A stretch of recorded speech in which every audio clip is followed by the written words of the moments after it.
Jesus manifestou-se aos seus discípulos e, depois de comerem, perguntou a Simão Pedro: Simão, filho de João, tu me amas mais do que estes?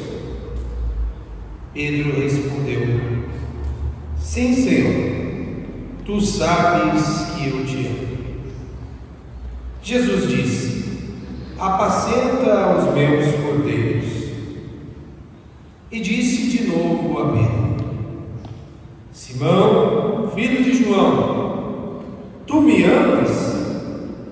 Pedro respondeu: Sim, Senhor, tu sabes que eu te amo. Jesus disse: Apacenta as minhas ovelhas. Pela terceira vez perguntou a Pedro: Simão, filho de João, tu me amas? Pedro ficou triste, porque Jesus perguntou 3 vezes se ele o amava. Respondeu: Senhor, tu sabes tudo, tu sabes que eu te amo. Jesus disse-lhe: Apacenta as minhas ovelhas. Em verdade te digo, quando eras jovem, te cingias e ias para onde querias. Quando fores velho, estenderás as mãos, e outro te cingirá e te levará para onde não queres ir. Jesus disse isso, significando com que morte Pedro iria glorificar a Deus. E acrescentou: Segue-me. Palavra da salvação.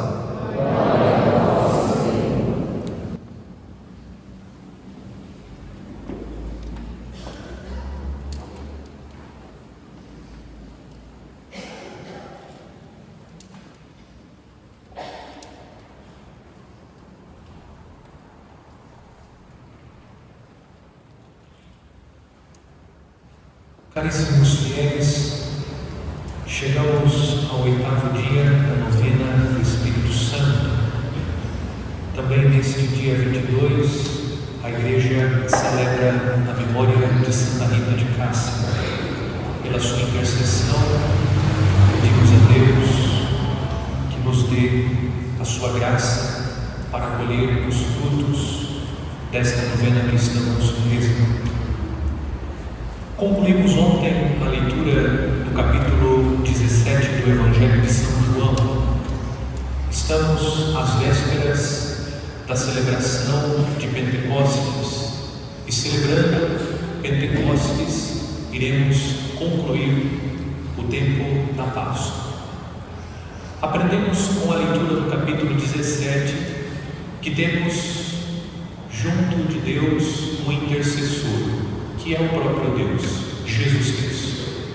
A oração sacerdotal de Jesus ensina que Jesus está intercedendo por nós. Ele é o grande mediador. Nós reconhecemos que os santos intercedem por nós, mas o grande intercessor que nós temos no céu é o próprio Jesus. Os santos, unidos a Cristo, intercedem por nós. Jesus se apresentou como o defensor, o advogado, quando anunciou que ele e o Pai iriam enviar um outro Paráclito. Concluindo a leitura do capítulo 17, hoje a liturgia proclama o capítulo 21 do Evangelho de São João. Particularmente é o texto que mais me toca na Sagrada Escritura. Explico o motivo pelo qual esse texto é um texto que toca profundamente a minha vida. Nós acompanhamos no capítulo 21 a última aparição de Jesus para os discípulos no Evangelho de São João. Jesus apareceu no dia da ressurreição Depois de 8 dias, novamente Jesus apareceu. São os textos que nós ouvimos durante os primeiros dias da Páscoa. E próximos de encerrar, a igreja apresenta a última aparição de Jesus, segundo a catequese de São João, para os discípulos. O que ocorre? Os discípulos voltaram a viver como viviam antes de conhecer Jesus. Eles estão pescando.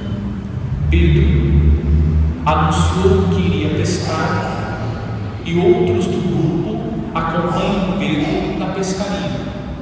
Eles estão pescando e nós reconhecemos o quadro triste dos discípulos pela cena apresentada no Evangelho. Eu chamo a atenção para um detalhe.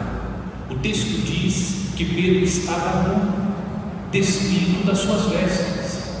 A nudez revela a vergonha, a nudez representa a fragilidade.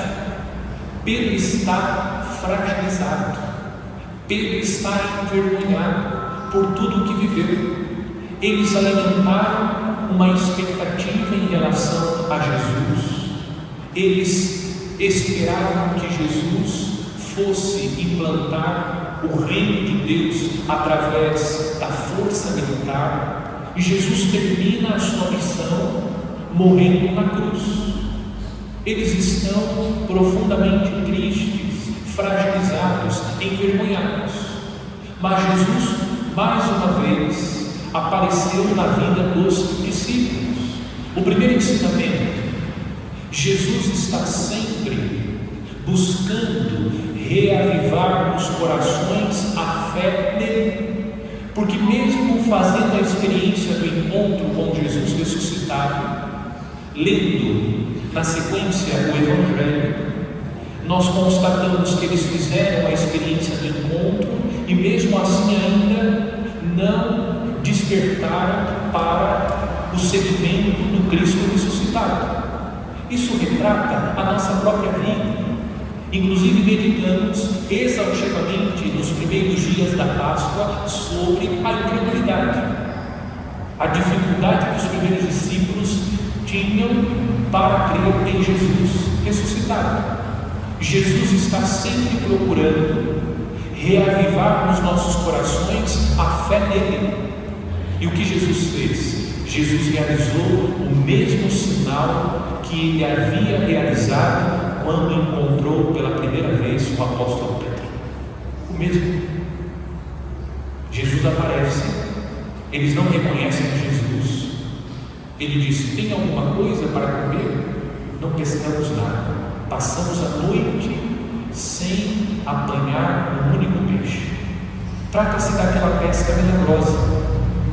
Eles também pescaram, ou melhor, saíram para pescar, mas não recolheram nenhum peixe. Jesus apareceu no mar da Galileia e realizou a pesca milagrosa, e a partir da pesca eles passaram a seguir Jesus. Mais uma vez Jesus realiza o mesmo sinal. Isso indica, o segundo ensinamento, que Deus está sempre à nossa procura, mesmo quando nós não cremos que Ele está vivo. Ele está sempre realizando sinais para que nós possamos crer que Ele está conosco. Como nós somos cabeça dura, como nós temos dificuldade de crer na presença desse Deus que está vivo conosco, Ele está sempre nos procurando. Deus não se cansa de nos procurar. Quantos sinais Jesus realizou? Ele anunciou o mistério da sua ressurreição, e mesmo assim eles estavam duvidando e voltaram à vida velha. Mas Jesus foi à procura deles, para que eles pudessem crer que Jesus estava vivo. Somos nós, como precisamos ser encontrados pelo Senhor, como precisamos ver os sinais do Senhor para crer que Ele está conosco. Mas a parte mais boa do bolo, do capítulo 21, vem agora. Eu já fiz essa explicação, mas vale a pena fazer de novo, considerando que nós temos pessoas que estão participando conosco há pouco tempo. O Evangelho que 3 perguntas para Pedro. Pedro, tu me amas? Pedro, tu me amas? Pedro, tu me amas? Prontamente nós recordamos das negações, da traição de Pedro. Infelizmente, na tradução para a língua portuguesa, perde a profundidade do texto. Então eu explico para que nós possamos compreender a profundidade das 3 perguntas.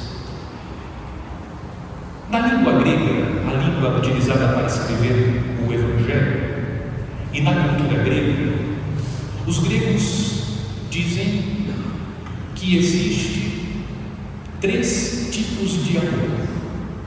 O amor eros, que é o amor do homem pela mulher, a atração do homem pela mulher, da mulher pelo homem.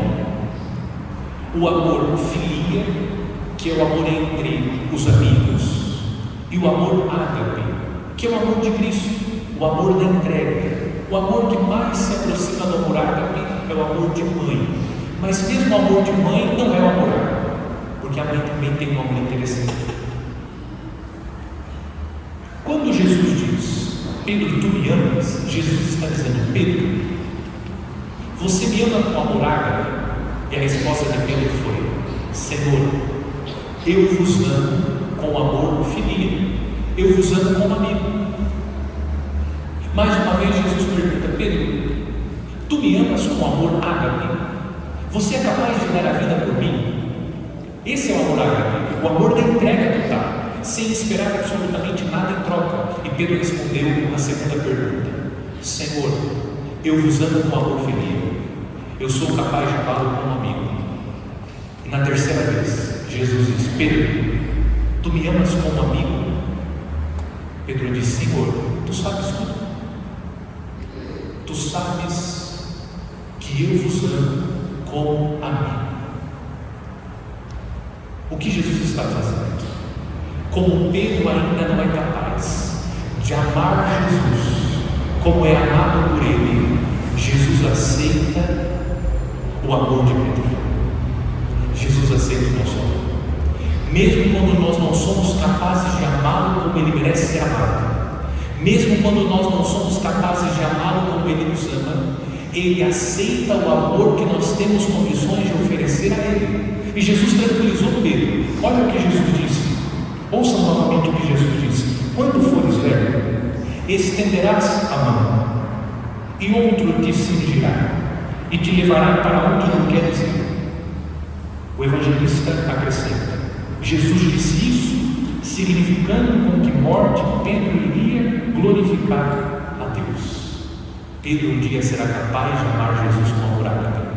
Pedro morreu crucificado em Roma de ponta cabeça. Portanto, Pedro conseguiu amar Jesus como era amado por ele. O que nós aprendemos com esse texto? Que Deus quer que nós sigamos o seu Filho Jesus. O Evangelho termina, segue, mesmo que nós não sejamos capazes de amar a Jesus como Jesus merece ser amado, mesmo que nós não sejamos capazes de corresponder à altura, o amor de Deus, Deus quer nosso amor. Deus nos convida a segui-lo. Quantos obstáculos nós colocamos para responder o chamado de Deus? Nós olhamos para as nossas misérias, nós olhamos para as nossas debilidades, nós colocamos uma série de empecilhos para não seguir o Senhor. Mas o Senhor não está preocupado com as nossas debilidades, com as nossas fraquezas, com a nossa incapacidade de amá-lo à altura. Ele nos convida a segui-lo, porque é no seguimento que nós vamos aprendendo a amar o Senhor. Portanto, não há desculpa para seguir o Senhor. Mais uma vez Jesus está dizendo para cada um de nós, segue-me. O chamado de Jesus está sempre ecoando para que nós não deixemos de segui-lo, aconteça o que acontecer, venha o que vier, vamos seguir o Senhor. Tropeçamos, caímos, nos afastamos, desviamos, saímos da rota, mas o Senhor está sempre chamando. Não deixe de seguir o Senhor, porque você falhou, porque você errou, porque não acertou o alvo, porque não fez o que deveria ter feito, porque fez escolhas erradas, não deixe de seguir o Senhor. O Senhor está dizendo, como disse para Pedro, Pedro conviveu com Jesus, Pedro testemunhou, é uma testemunha ocular. Sabe o que significa testemunha ocular? Pedro viu com os próprios olhos tudo que Jesus realizou. Pedro ouviu a pregação de nosso Senhor, e mesmo assim, vendo tudo que Jesus fez, ouvindo tudo que Jesus disse, mesmo se encontrando com o Senhor ressuscitado, Pedro ainda tinha dificuldade. Pedro se afastou do Senhor, mas o Senhor foi ao encontro dele e mais uma vez disse: segue-me. É o que Deus faz conosco. Por isso que esse texto me toca profundamente, porque Deus não recusa aquilo que nós podemos oferecer a Ele. Mesmo que nós não sejamos capazes de amá-lo como Ele merece ser amado, Deus aceita aquilo que nós temos para oferecer. O texto dos Atos dos Apóstolos, na primeira leitura, está descrevendo o caminho que Paulo está percorrendo antes da sua morte. Paulo, como Jesus, é declarado inocente pela autoridade civil. Embora seja reconhecido como inocente, Paulo também vai morrer. Paulo será decapitado em Roma. Irmãos e irmãs, o testemunho de Paulo, mesmo sendo inocente, Paulo passou pelas tribulações. Nós também vamos passar pelas tribulações. Ainda que nós sejamos inocentes, ainda que nós não tenhamos culpa que recai sobre os nossos ombros, nós também vamos passar pelas tribulações. No entanto, como Paulo foi vitorioso, nós também em Cristo seremos. Hoje quero propor uma meditação, já às portas da conclusão da nossa novena, sobre a Eucaristia. Recordo mais uma vez que estamos fazendo as meditações tendo presente a necessidade de viver uma vida segundo o Espírito, deixar de viver segundo a carne, segundo as paixões, as vontades desordenadas, para viver segundo a vontade de Deus, segundo as moções do Espírito Santo de Deus. Não devemos viver segundo a moção do Espírito de porco, devemos viver segundo as moções do Espírito Santo de Deus. E todo esse itinerário que nós estamos percorrendo é um caminho, é um indicativo para que nós procuremos ser sensíveis, dóceis à moção do Espírito de Deus. Que o Espírito Santo seja de fato o nosso mestre interior, aquele que vai conduzir, aquele que vai dirigir a nossa vida. Conduzir e dirigir a vida não significa que nós vamos perder a nossa liberdade. No exercício das nossas faculdades livres, sem prescindir da nossa vontade, Deus quer nos conduzir, quer iluminar a nossa vida, conduzir os nossos passos, e tudo aquilo que nós estamos meditando visa alcançar a graça de ser conduzido pelo Espírito de Deus. Hoje eu quero propor uma meditação sobre a Eucaristia. Ontem nós meditamos sobre a Palavra de Deus, vimos a importância da meditação da Palavra de Deus. Hoje sobre a Eucaristia. Primeiro ponto, é necessário lembrar que a Eucaristia é o corpo e o sangue de nosso Senhor. Foi o próprio Cristo quem declarou. Na última ceia, Jesus, tomando em suas mãos o pão e o cálice, disse: isto é o meu corpo, isto é o meu sangue. Quando nós nos colocamos diante da Eucaristia, nós não estamos diante de uma representação. A Eucaristia não é um símbolo da presença de Jesus. A Eucaristia não é uma representação. A Eucaristia é o corpo e sangue de nosso Senhor. Jesus disse: isto é o meu corpo, isto é o meu sangue. A Eucaristia é a carne de nosso Senhor, é o sangue de nosso Senhor. E eu gostaria de ler o texto de São João, do Evangelho de São João, o discurso do pão da vida. Vamos ouvir o que Jesus disse, para que nós não nos esqueçamos que estar diante da Eucaristia é estar diante do corpo, sangue, alma e divindade do nosso Senhor. Disse Jesus: eu sou o pão vivo descido do céu. Quem comer deste pão viverá para sempre. O pão que eu darei é a minha carne, para a vida do mundo. Em verdade vos digo: se não comerdes a carne do Filho do Homem e não beberdes seu sangue, não tereis a vida em vós. Quem come a minha carne e bebe o meu sangue tem vida eterna, e eu o ressuscitarei no último dia. Pois minha carne é verdadeira comida, e o meu sangue é verdadeira bebida. Quem come minha carne e bebe meu sangue permanece em mim e eu nele.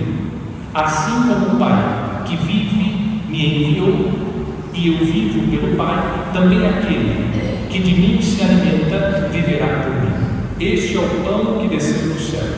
Ele não é como o pão que os pais comeram e pereceram. Quem come este pão viverá eternamente. Jesus está afirmando categoricamente que a Eucaristia, este pão que nos alimenta, é a sua carne. O vinho que nós bebemos é o sangue de nosso Senhor. Nele nós recebemos, no vinho, o sangue de nosso Senhor. Nela, no pão consagrado, na Eucaristia, nós recebemos o corpo de nosso Senhor. Portanto, se nós temos diante de nós na Eucaristia a presença viva, real, substancial de Jesus, o que nós devemos fazer? Segundo ponto, adorar o Senhor. Nos ajuda a deixar de viver uma vida segundo a carne, a adoração ao Santíssimo Sacramento. É necessário que nós repensemos a nossa atitude diante de Jesus Eucarístico. Se nós não temos no nosso coração essa fé viva que nos faz crer na presença real, substancial e verdadeira de Jesus na Eucaristia, nos colocando diante do Cristo Eucarístico e não recebemos as graças, porque ficamos indiferentes à presença do Senhor. É necessário que nós procuremos. Ontem falamos sobre o encontro com o Senhor através da palavra. Hoje é o encontro com o Senhor através da Eucaristia. Cristo está vivo, verdadeiramente presente. Na adoração nos colocamos diante do Senhor e estabelecemos com Ele uma relação face a face. É olho no olho. Nós olhamos para o Senhor e o Senhor olha para nós. E o olhar do Senhor é sempre um olhar de amor, de compaixão e de misericórdia. A Eucaristia é essa presença real de Jesus. Como nós perdemos quando deixamos de adorar Jesus presente na Eucaristia. Quantas pessoas estão profundamente atormentadas, pessoas que estão prostradas. Na Eucaristia nós encontramos a paz, encontramos a força, encontramos a alegria, porque estamos diante do Senhor. Mesmo que as nossas palavras naquele dia não saiam, nós estamos diante do Senhor. O Senhor nos vê e nós podemos ver o Senhor que está presente na Santa Eucaristia. A adoração ao Santíssimo nos possibilita esse encontro face a face com Deus. Na medida que nós vamos viver esse encontro com o Senhor, nós conhecemos o Senhor e o Senhor vai possibilitando a nós o autoconhecimento. É como entre nós. Quanto mais nós convivemos uns com os outros, mais nos conhecemos. Nós vamos conhecendo os gostos que o outro tem, o paladar, o que gosta de comer, de beber, que tipo de música gosta de escutar, que tipo de passeio gosta de fazer. Vamos nos conhecendo na medida que nós vamos nos encontrando, vamos convivendo. Nós precisamos aprender a conviver mais com o Senhor, porque muitos ainda não fizeram essa experiência do encontro com o Senhor, porque não estão se colocando na presença do Senhor. Nós não encontramos aquele que não buscamos. Só vamos encontrar o Senhor quando passarmos a buscá-lo. Buscar o Senhor, sobretudo, na Eucaristia. pedir sempre a Deus, quando você estiver diante da Eucaristia: meu Deus, eu creio, mas aumenta a minha fé. Porque os sentidos nos enganam. Nós olhamos um singelo, um ínfimo pedaço de pão, mas a fé nos dá a certeza: é Jesus que está, é o Senhor que está vivo, presente na nossa oração. E o terceiro e mais importante ponto da meditação sobre a Eucaristia é a Santa Missa. A Santa Missa é o ponto mais alto da nossa vida de fé. Ordinariamente, é na Santa Missa que recebemos o corpo e sangue de Cristo. Cristo se dá a nós como alimento. Nós acabamos de ouvir no texto do Evangelho de São João.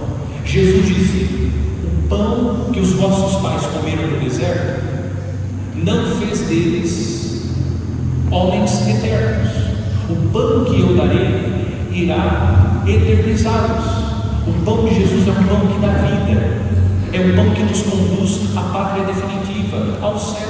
Na Eucaristia nós encontramos este pão cada vez que nós celebramos a missa. O sacrifício redentor de Cristo é atualizado. E quando nós participamos ativa, piedosa e conscientemente da Eucaristia, nós vamos nos santificando pela graça da Eucaristia que nós comungamos. A liturgia da igreja vai proporcionando a nós um verdadeiro retiro espiritual. Na Santa Missa, nós vamos, neste encontro que fazemos com Cristo pela celebração da Santa Missa, acompanhando a vida de Cristo, os mistérios de Cristo. Nós vamos comungando a palavra de Cristo, o corpo de Cristo, e nós vamos vivendo esse processo de santificação. Quantas vezes trocamos a Santa Missa, deixamos de ir ao encontro do Senhor? O Senhor se oferece a nós como alimento. Na medida que nós vamos nos afastando da Santa Missa, na medida que nós deixamos de comungar o Cristo que se dá a nós na palavra e na Eucaristia, vamos perdendo as nossas forças. A Eucaristia é alimento e remédio para a nossa vida. Como somos curados, como somos fortalecidos pela Santa Eucaristia. A Eucaristia nos cura, a Eucaristia nos renova, a Eucaristia nos fortalece para atravessar o deserto da vida. Somos renovados por esse sublime encontro com Cristo na Santa Eucaristia. Vamos pedir ao Senhor a graça para perseverar na participação, participar com piedade, com devoção da Santa Missa, que nós perseveremos participando, mas com disposição. Não participe como alguém que compõe uma plateia de teatro, porque a missa não é um teatro. Não participe da missa como alguém que compõe a torcida organizada do time do coração. Você não é um integrante da plateia de teatro, muito menos um integrante da torcida organizada. Nós precisamos participar conscientes que somos membros da Assembleia Celebrante, que está acontecendo na Santa Missa o sacrifício da nossa salvação, que nós estamos participando da última ceia que Cristo celebrou com os seus apóstolos, porque só existe uma única missa, a missa de Cristo, e nós temos a oportunidade de participar daquela missa, porque só existe uma única missa que Cristo celebrou com os seus apóstolos no cenáculo. Você lembra o que eu disse no início da novena? Que pela liturgia nós entramos na sala do cenáculo.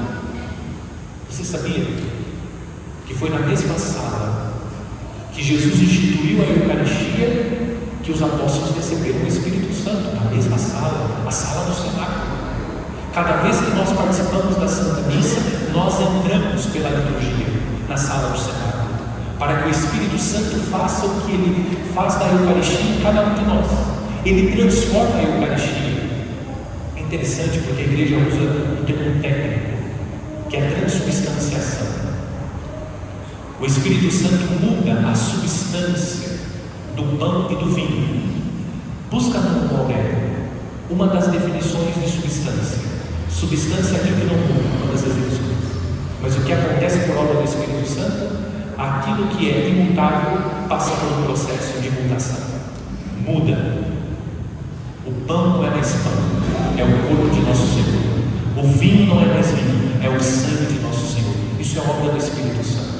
Voltamos e olhamos para nós. Aquilo que é impossível de ser mudado pelas nossas próprias forças, Deus é capaz de mudar. Aquilo que nós não conseguimos fazer para mudar, em nós, Deus pode fazer. É necessário que haja da nossa parte essa disposição, para que o Espírito Santo, que transforma o pão no corpo, o vinho no sangue, transforme também a nossa vida. Participemos com amor, com adoração. Eu tenho insistido na necessidade do silêncio, porque sem silêncio, sem recolhimento, nós não conseguimos acessar o mistério. Nós ficamos dispersos. Nós já vivemos num mundo muito barulhento. Muito barulhento. Se nós não vivemos essa experiência do recolhimento, se nós não tomamos consciência que estamos entrando na sala do cenário, nós vamos ver a missa como um mero ritual. Quantos deixam a Igreja Católica e depois falam: a missa é um ritual, é um ritualismo da Igreja Católica, porque não entendeu absolutamente nada. Se nós não entramos com esse espírito de recolhimento, com o desejo sincero de se encontrar com o Senhor, de participar de corpo e alma da Santa Missa, se torna para nós, ela não é, mas se torna para nós um mero ritualismo, nada além disso. Por isso a necessidade de se recolher, de viver essa introspecção, para participar ativa, consciente e piedosamente da Santa Missa, para beber desse grande mistério que é o mistério da nossa salvação. Que Deus, por intercessão de Santa Rita, cuja memória hoje celebramos, nos dê esta graça de participar com toda a piedade da Santa Missa do mistério da nossa salvação.